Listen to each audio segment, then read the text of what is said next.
विधानसभा बादली में फिलहाल विधायक है कुलदीप वत्सी। क्या उनके पूरे 5 साल के प्लान में विकास को लेकर संतुष्ट है आप लोग? ये हरियाणा का इतिहास रहा है, क्योंकि जो जिसकी सेंटर में सरकार हुई है उसकी स्टेट में सरकार हुई है। विनेश फोगाट जो आज सुर्खियों में है, और कुछ ही क्षण पहले आपके बाहर हजारों आदमियों की संख्या थी काफी मात्रा में विनेश के स्वागत को लेकर, जबकि विनेश को एक राजनीतिक तथ्य में नहीं जोड़ रहे, लेकिन आज वही विनेश है जो कुछ महीने पहले जंतर मंतर बैठी थी इंसाफ को लेकर के। आज वही विनेश फोगाट है। आज विदेशों में उसकी इंसल्ट कहें, लेकिन वो हार के भी यहाँ जीत साबित हुई उसकी अपने मुल्क में।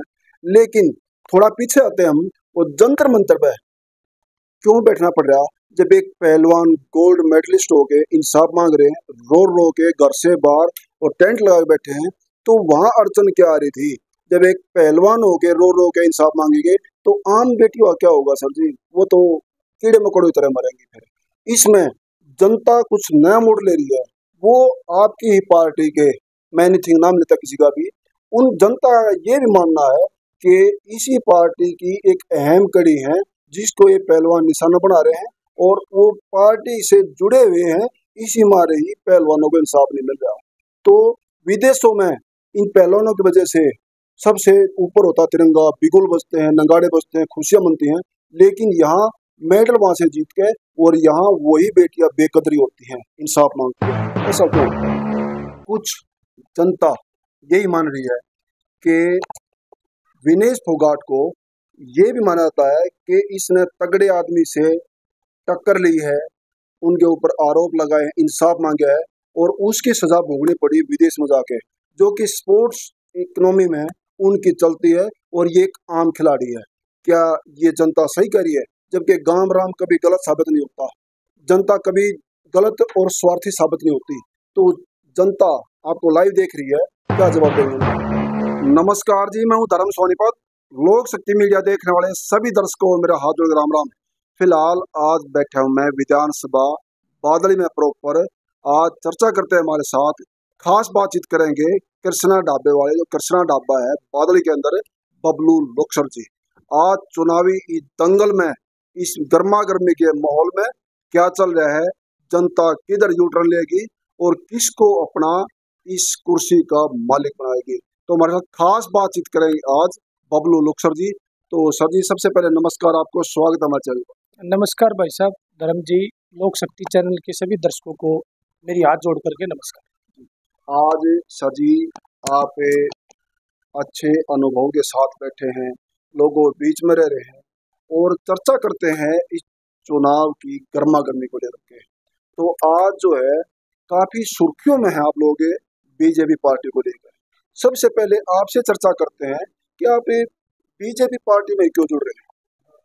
भाई साहब, बीजेपी पार्टी में जो भी आदमी जुड़ा हुआ है वो अपने निस्वार्थ के लिए नहीं जुड़ा हुआ, क्योंकि देशभक्ति की एक जो भावना है वही बीजेपी से जुड़ा हुआ मिलेगा, ताकि आज हमारा देश कहाँ था और कहाँ पहुंच गया है।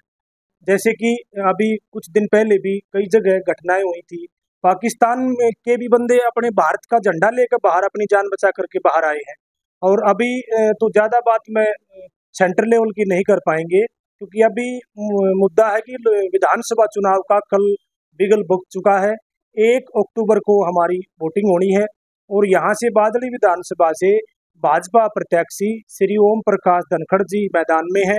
ये बिल्कुल कन्फर्म है, क्योंकि हमारी 2-3 दिन पहले हमारी कार्यकर्ताओं की वहाँ बहादुरगढ़ में एक सेंटर से मैसेज आया था कि वोट डालो भाई, जो भी प्रत्याशी जिसकी भी डालना चाहो आप नाम लिख सकते हो। उन्होंने 3 नाम मांग रखे थे, लेकिन वहाँ पर सबसे जितने भी कार्यकर्ता थे सब ने एक मत होकर के वहाँ पर्ची डाली है। सिर्फ ओम प्रकाश धनखड़, यहाँ बादली हल्के में दूसरा कैंडिडेट कोई भी नहीं है भाजपा से।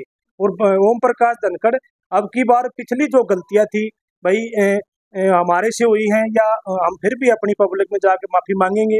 और अब की बार ओम प्रकाश धनखड़ जी भारी बहुमत से हम चंडीगढ़ भेजने का काम करेंगे, और सरकार भी भाजपा ही बनाएगी। तीसरी बार सरकार भाजपा बनाएगी, क्योंकि ये हरियाणा का इतिहास रहा है, क्योंकि जो जिसकी सेंटर में सरकार हुई है उसकी स्टेट में सरकार हुई है। और हम ये आशा करते हैं कि ओम प्रकाश धनखड़ भारी बहुमत से विजय बन के बादली से जाए। आज सबसे बड़ा मुद्दा, सबसे जो है विनेश फोगाट जो आज सुर्खियों में है, और कुछ ही क्षण पहले आपके बाहर हजारों आदमियों की संख्या थी काफी मात्रा में विनेश के स्वागत को लेकर। जबकि विनेश को एक राजनीतिक तथ्य में नहीं जोड़ रहे, लेकिन आज वही विनेश है जो कुछ महीने पहले जंतर मंतर बैठी थी इंसाफ को लेकर के। आज वही विनेश फोगाट है। आज विदेशों में उसकी इंसल्ट कहें, लेकिन वो हार के भी यहाँ जीत साबित हुई उसकी अपने मुल्क में। लेकिन थोड़ा पीछे आते हैं हम, वो जंतर मंतर पे क्यों बैठना पड़ रहा जब एक पहलवान गोल्ड मेडलिस्ट होके इंसाफ मांग रहे हैं, रो रो के घर से बाहर और टेंट लगा के बैठे हैं, तो वहां अड़चन क्या आ रही थी? जब एक पहलवान होके रो रो के इंसाफ मांगेंगे तो आम बेटी का क्या होगा सर जी? वो तो कीड़े मकोड़ों की तरह मरेंगे। फिर इसमें जनता कुछ नया मोड़ ले रही है। वो आपकी ही पार्टी के, मैं नहीं नाम लेता किसी का भी, उन जनता का ये भी मानना है कि इसी पार्टी की एक अहम कड़ी है जिसको ये पहलवान निशाना बना रहे हैं, और वो पार्टी से जुड़े हुए हैं, इसी मारे ही पहलवानों को इंसाफ नहीं मिल रहा। तो विदेशों में इन पहलवानों की वजह से सबसे ऊपर होता तिरंगा, बिगुल बजते हैं, नगाड़े बजते हैं, खुशियां मनती हैं, लेकिन यहाँ मेडल वहां से जीत के और यहाँ वही बेटियां बेकदरी होती हैं, इंसाफ मांगती है। ऐसा क्यों होता है? देखो जी, अभी हमारी बेटी बहन जो विनेश फोगाट, वहाँ पर उन्होंने अच्छी कुश्ती लड़ी और वो जीत करके हार करके जीती है, क्योंकि उन्होंने यहाँ 140 करोड़ लोगों का दिल जीता है। इसमें मैं यही कहना चाहूँगा, अगर किसी बहन बेटी के खेलों के ऊपर राजनीति बिल्कुल नहीं करनी चाहिए। आज हमारा यहाँ एक कार्यक्रम था जो कि मास्टर मनराज गुड़िया है, वो एक कांग्रेस की पार्टी से टिकटार्थी है, जो कि टिकट का फार्म भर रखा है। उन्होंने हमारे को एक फोन किया, यहाँ हमने एक सामूहिक प्रोग्राम किया जो कि भाजपा के भी थे और कांग्रेस के भी थे। हमने उस चीज को बिल्कुल दूर हट दिए। अब भाई वो हमारी बहन बेटी है, उसको सबकी बहन बेटी है, हमने उसको अपने सम्मान में जो कड़ी लगाई है, ये सब ने देखा। भी हमने 5100 रुपये की हमारी पूरी टीम ने उसका स्वागत किया है। मेरे गांव का सरपंच भी आया हुआ था, उसने भी 5100 रुपये स्वागत किया है। भाई हम इस खेल के मैदान को राजनीति का मैदान न बनाए, और कांग्रेस के पास सिर्फ उसके पास कोई मुद्दा नहीं है। ये वहाँ जो बैठे थे, आपने एक सवाल पूछा, वहाँ कुछ महीने पहले खिलाड़ी बैठे थे, उन खिलाड़ियों के ऊपर एक न्यायिक प्रक्रिया थी, उनको सजा मिलेगी, जो दोषी होगा उसको सजा मिलेगी। ये भाजपा राज है, कांग्रेस राज नहीं है। इसमें जो दोषी होगा, कोई भी दोषी हो, उसको सजा मिलेगी। कुछ जनता यही मान रही है कि विनेश फोगाट को ये भी माना जाता है कि इसने तगड़े आदमी से टक्कर ली है, उनके ऊपर आरोप लगाए, इंसाफ मांगा है, और उसकी सजा भोगनी पड़ी विदेश में जाके, जो कि स्पोर्ट्स इकोनॉमी में उनकी चलती है, और ये एक आम खिलाड़ी है। क्या ये जनता सही कर रही है? जबकि गाम राम कभी गलत साबित नहीं होता, जनता कभी गलत और स्वार्थी साबित नहीं होती। तो जनता आपको लाइव देख रही है, क्या जवाब देंगे उनको? देखो जी, पहली बात तो ये क्लियर कर देते हैं, बीजेपी में कोई तगड़ा नहीं है। किसी भी छोटे कार्यकर्ता को प्रदेश अध्यक्ष बनाया जा सकता है, राष्ट्रीय अध्यक्ष बनाया जा सकता है, एक चाय बेचने वाले को प्रधानमंत्री बनाया गया, एक छोटे से किसान को मुख्यमंत्री बनाया गया। बीजेपी के ऊपर यही निगाहें है। एक तो वो पारिवारिक पार्टी नहीं है, दूसरी चीजें ये है, अगर एक छोटे से कार्यकर्ता को, अभी आपने 2-3 स्टेटों का चुनाव देखा, राजस्थान में एक बिल्कुल बस में सफर करने वाले को सीएम बनाया, एमपी में भी ऐसे ही स्थान दिया है, एक एमपी में भी ऐसे ही को सीएम बनाया गया है, और यहाँ भी हरियाणा में भी कोई स्थायी सीएम नहीं है। आप विधानसभा इलेक्शन होने के बाद देख लेना। देखो, हम ये नहीं कह रहे किसी भी गरीब से गरीब विधानसभा में जाने वाले विधायक को सीएम बना सकती है, वो भाजपा पार्टी है। और कांग्रेस पार्टी में तो लिखित में दे रखी है, कांग्रेस पार्टी में तो मैं की लड़ाई है, वो खुद अपनी खुद की लड़ाई से पहले उभर के बाहर आए, उसके बाद आगे की सरकार की सोचे। अब थोड़ा क्वेश्चन में लेफ्ट ले लेते हैं जी, घूम लेते हैं, विनेश को हटा के अभी बात करते हैं आपके हल्के के विकास को लेकर, राजनीति को लेकर। आपके यहाँ से विधानसभा बादली में फिलहाल विधायक है कुलदीप बत्सी। क्या उनके पूरे 5 साल के प्लान में विकास को लेकर संतुष्ट हैं आप लोग? भाई साहब, कुलदीप वत्स के विकास में 1 रुपये का किसी गांव में विकास नहीं है। धनखड़ साहब के राज में पिछली बार कृषि मंत्री थे, 21 लाख रुपये मंदिरों में दान था। आज 21,1100 रुपये के लोग बाट देखे हैं बेचारे। लेकिन उस चीज का देखो, हम पब्लिक जनता सब जानती है, जनता इस चीज का अब की बार बताओ भी कि उस चीज को अब भाई हमने 5 साल कहाँ डाले। ये 5 साल का जवाब इस 5 साल में अब भाई हम चाहते हैं अब भाई धनखड़ साहब को दोबारा मौका दिया जाए। पहले ही 11-11 लाख 21-21 लाख रुपये हमारे बादली का सारंदे मंदिर हुआ या मोहनदास का मंदिर हुआ या किसी भी गांव में गए, वहां विकास की छड़िया लगी। कोई भी पर्सनल काम की तो मैं कह नहीं रहा, अब बीजेपी में किसी का पर्सनल काम नहीं हुआ उसकी, लेकिन जो भी सामूहिक काम था, 4 आदमी उसके धनखड़ साहब के पास चले गए, वहां उनको वापस नहीं आने दिया, ये हम गारंटी देते हैं जी। अब बात करते हैं जी, एक और टर्न आता है, जैसे दीपेंद्र को बड़े बहुमत से जिताया है। अगर आज आप लोग निजी विधानसभा बादल की चर्चा करते हैं, अगर जिस तरह दीपेंद्र को जिताया है, दीपेंद्र जी को, आज क्या दोबारा ये किसी अन्य आदमी को एनीथिंग, चाहे उसमें कुलदीप वत्स भी हो या कोई भी चेहरा हो, उसको टिकट देंगे तो क्या उसको वही सम्मान मिलेगा या जनता कुछ और लेफ्ट या राइट टर्न लेगी? देखो भाई साहब, लोकसभा चुनाव एक अलग था जी। पिछली बार जो दीपेंद्र जी हारे, उसको लोगों को थोड़ा उस चीज का रोष था और उस चीज को लोगों ने अब माना भी है। अब भाई लोकसभा में एक सीट से जो भाजपा के आदमी थे उन्होंने भी वोट गिरा है, क्योंकि हमने कई जगह देखा है जो भाजपा के वोटर थे उन्होंने भी, क्योंकि दीपेंद्र ये मान के थे भाई एक सीट से कुछ ना होना, एक दीपेंद्र को जिताना और ये और कॉन्फिडेंस ना होने, ये चुनाव अलग है, वो चुनाव अलग था। इसमें बिल्कुल निश्चित तौर से झज्जर जिले की चारों की चारों सीटें भाजपा के खाते में जाएंगी। एक सबसे पहले आपने इंटरव्यू में अभी बताया कि कुछ कमियां खामियां रही होंगी पार्टी से या धनखड़ साहब से, वो अभी पूरी हो जाएंगी, जनता में जाके विचार करेंगे, तो वो एक दो गिनवाएंगे। आप अपने मतलब विचार से क्या बताएं, क्या खामियां रही होंगी जो ये सामना करना पड़ा? भाई साहब, कुछ कमियां देखो, हम दूसरे की क्यों बताए, हो सके है हमारी पार्टी की तरफ से जो जनता ने जो जनादेश दिया हमने उसको बिल्कुल अच्छी तरह एक्सेप्ट किया, लेकिन वही जनता अब भी जनादेश देगी, हम उसको भी एक्सेप्ट करेंगे। ये तो बिल्कुल वो नहीं है भाई, हम मानते हैं भाई हमारे से भी कुछ गलतियां हुई होंगी, हम उस गलतियों को सुधारें।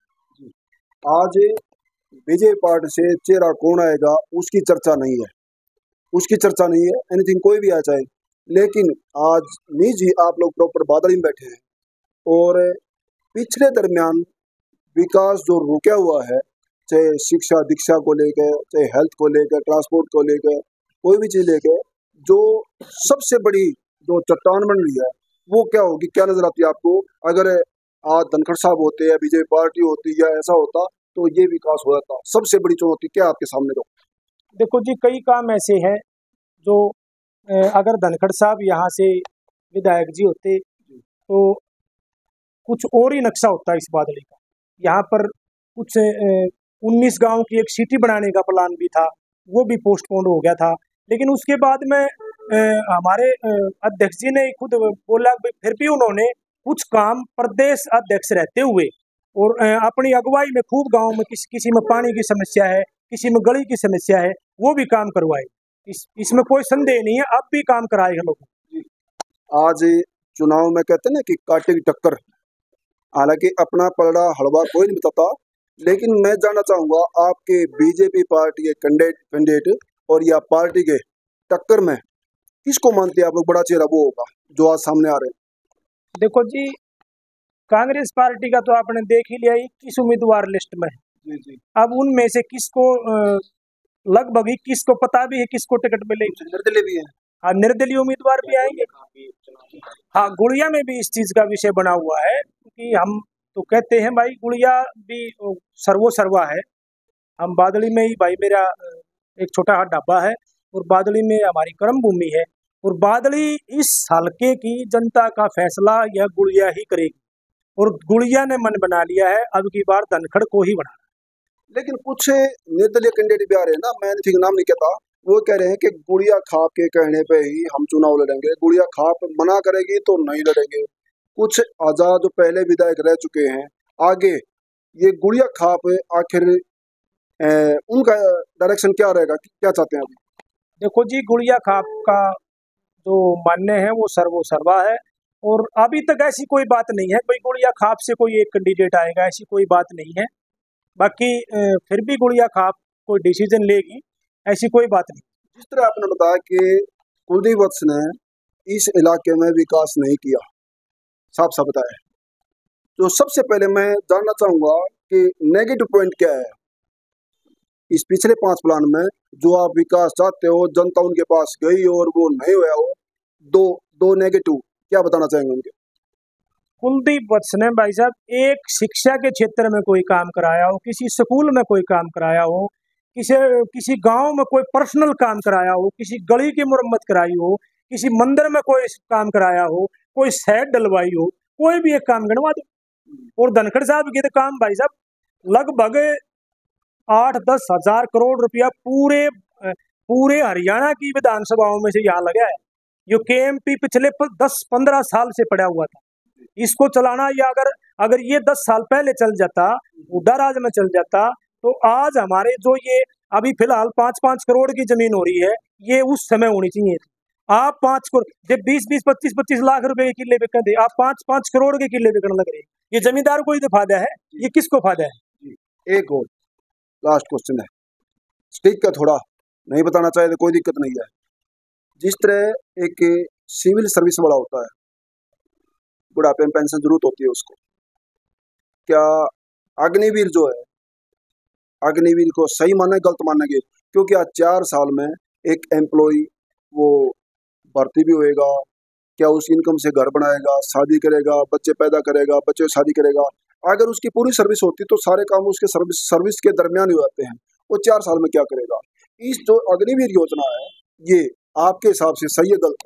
भाई साहब, अग्निवीर योजना ठीक है, थोड़े ही इसमें बदलाव की जरूरत थी, जो कि लोगों ने अपने सुझाव भी दिए थे। योजना में कोई कमी नहीं, हमारे को आने वाले समय में हर घर के अंदर एक अग्निवीर की आवश्यकता है।